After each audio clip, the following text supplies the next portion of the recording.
شروع کرتی ہوں اللہ تعالیٰ کے نام سے جو بڑا مہربان اور نہایت رحم کرنے والا ہے۔ سامعین حضرات، اب پیش خدمت ہے در یتیم کا وہ باب جس کا عنوان ہے قریش کی تیاریاں۔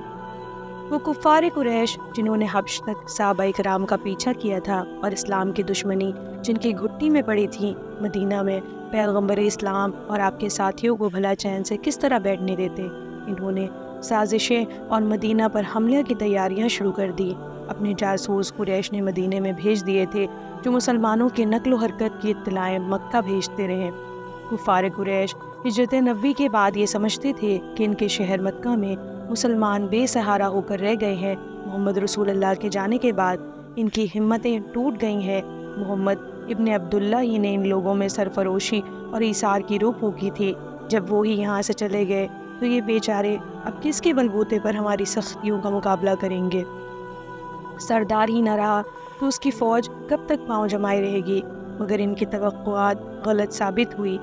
بہت سے مسلمان تو اپنا سب کچھ چھوڑ چھاڑ مدینہ چلے آئے اور ہجرت کے مقدس فریضے کی ادائیگی میں انہوں نے گھر بار، مال و دولت، یہاں تک کہ بیوی بچوں اور عزیزوں تک کی پرواہ نہ کی، اور اللہ کی راہ میں ہر قربانی اور ہر ایثار کو خوشی سے گوارا کر لیا۔ کوئی تعلق اس نیک کام سے انہیں باز نہ رکھ سکا۔ ہر تعلق کو توڑ کر اور ہر چیز کو چھوڑ کر وہ گھر سے چل پڑے۔ جو مسلمان مکہ میں رہ گئے انہوں نے انتہائی استقامت، پامردی اور ثبات عزم کا ثبوت دیا۔ کفار ان کو مارتے، پیٹتے، قید کی تکلیف دیتے، گرم پتھروں اور آتشی لوہوں سے جسموں کو داغتے، مگر صحابہ کرام کا جوش ایمانی اسی طرح کم نہ ہوتا، بلکہ ایذا رسانیوں، ستم رانیوں اور جفا کوشیوں سے یہ جذبہ تیز تر ہو جاتا۔ صحابہ کرام محمد رسول اللہ کی امتی اور خالق کائنات کے پرستار تھے۔ خود ذات رسالت مآب نے ان میں یہ یقین پیدا کر دیا تھا کہ محمد چاہے تمہارے ساتھ رہے یا نہ رہے، یہاں تک کہ وہ دنیا ہی سے اٹھ جائے، پھر بھی تمہارے جوش ایمانی میں کمی نہ آنی چاہیے، اس لیے کہ تم خدا کے پوجنے والے ہو اور خدا کی حی و قیوم ہے۔ مسلمانوں کے اس ثبات، استقامت کو دیکھ کر کافروں کو بڑی جھنجھلاہٹ آتی۔ اسلام کی لگن تو ہجرت کے بعد بھی کم نہیں ہوئی۔ جو مسلمان مکہ میں رہ گئے ہیں ان کی جوش ایمان اور ذوق یقین کا وہی عالم ہے۔ مدینہ سے کفار قریش کے پاس اطلاعیں آتی کہ مدینہ میں بہت تیزی کے ساتھ اسلام پھیل رہا ہے۔ ہجرت سے پہلے ہی بہت سے لوگ مسلمان ہو چکے تھے اور ہجرت کے بعد تو یہ رفتار اور زیادہ ہو گئی۔ قبیلے کے قبیلے مسلمان ہوتے چلے جاتے ہیں۔ یہود اور ان کے زیر اثر کچھ لوگ اس سعادت سے اب تک محروم ہیں، ورنہ اوس و خزرج کے گھر گھر اسلام کا اجالا پہنچ چکا ہے، اور صنادید مدینہ اور آیان انصار اللہ اور رسول کی اطاعت کا قلاوہ اپنی گردنوں میں ڈال چکے ہیں۔ ان خبروں نے کفار قریش کو غضبناک بنا دیا۔ وہ سراسیمہ سے ہو گئے۔ توقع کے خلاف جب کوئی بات ظہور میں آتی ہے تو آدمی گھبرا جاتا ہے۔ مشورہ بلکہ فیصلہ ہوا کہ مدینہ میں اپنے ان دشمنوں کو ہم چین سے نہ بیٹھنے دیں گے۔ اگر ان کو مہلت مل گئی اور ہماری طرف سے مزاحمت نہ ہوئی تو سارے عرب پر اسلام چھا جائے گا، ہمارے معبودوں کی خدائی ختم ہو جائے گی اور ہماری خاندانی عزت خاک میں مل جائے گی۔ یہ ذلت کسی طرح گوارا نہیں کی جا سکتی۔ قریش کی نسلی عزت کو ہر قیمت پر بچایا جائے گا، اور وہ بت جو صدیوں سے ہماری مشکلیں دور کرتے رہے ہیں ان کی بڑائی کو ہم کسی طرح نیچا نہ ہونے دیں گے۔ ابھی ہمارے پاس طاقت ہے، زور ہے، غلبہ ہے، آدمیوں کی کثرت، روپیہ پیسے کی بہتات اور ہتھیاروں کی فراوانی ہے۔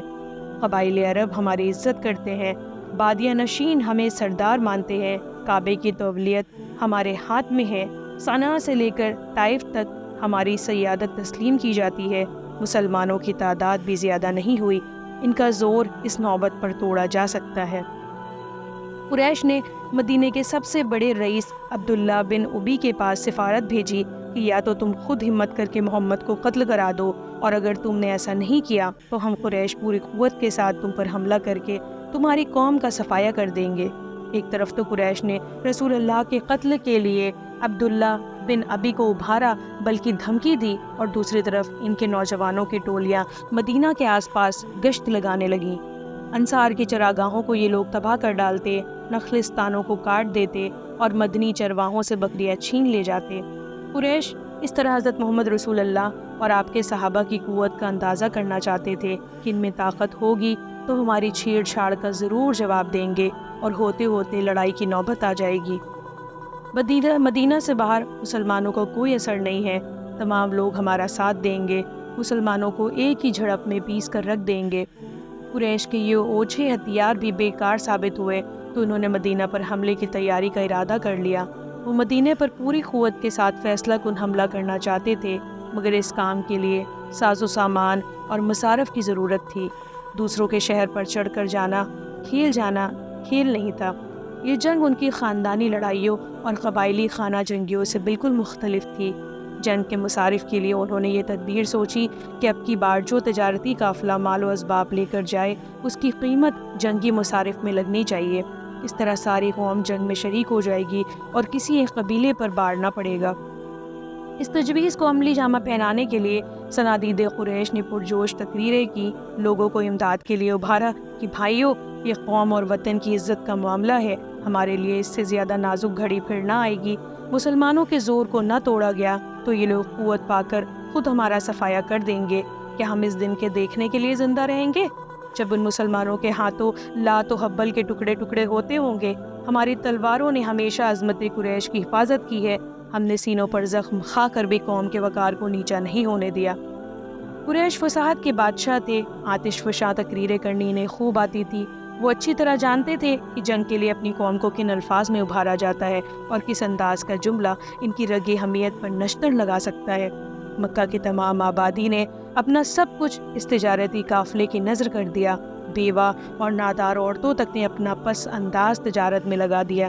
یہ قافلہ اس عزم کے ساتھ مکہ سے شام کی طرف روانہ ہوا کہ بس ہم ذرا شام سے لوٹ کر آ جائیں، پھر ہم نہیں یا محمد اور ان کے ساتھی نہیں۔ اتنی زور کی لڑائی ہوگی اور ایسے گھمسان کا رن پڑے گا کہ عرب کی زمین دہل جائے گی۔ اب تک ہم مسلمانوں کو انفرادی طور پر ستاتے رہے ہیں، مگر اب ان سے ساری قوم یک دل ہو کر جنگ کرے گی۔ ہماری تلواریں مسلمانوں کو بتا دیں گی کہ قریش کے خاندانی عظمت سے کھیلنا مذاق نہیں ہے۔ وہ وقت دور نہیں ہے کہ ابو قحافہ کے بیٹے، خطاب کے فرزند اور ابو طالب کے بیٹوں کی لاشیں زمین پر تڑپتی ہوں گی۔ ان نادان انصار کو بھی اسلام دوستی کا صلہ مل جائے گا۔ بڑے آئے ہمارے دشمنوں کے پناہ دینے والے۔ قریش کا تجارتی قافلہ روانہ ہو چکا تو انہی دنوں میں مکہ میں یہ افواہ پھیل گئی کہ مسلمان کاروان تجارت لوٹنے کے لیے مدینہ سے چل دیے ہیں اور کسی منزل پر ہمارے قافلے سے ان کا تصادم ہو جائے گا۔ اس خبر کا مشہور ہونا تھا کہ کفار قریش کے غیظ و غضب کا طوفان جوش میں آ گیا۔ انہوں نے یک زبان ہو کر کہا کہ مسلمانوں کو قافلے پر حملہ کرنے کا ہم موقع نہیں دیں گے، ہم خود مسلمانوں سے جا کر گتھ جائیں گے اور ان کی تلواریں نیام سے نکلنے بھی نہ پائیں گی کہ ہماری آبدار شمشیریں ان پر ٹوٹ پڑیں گی۔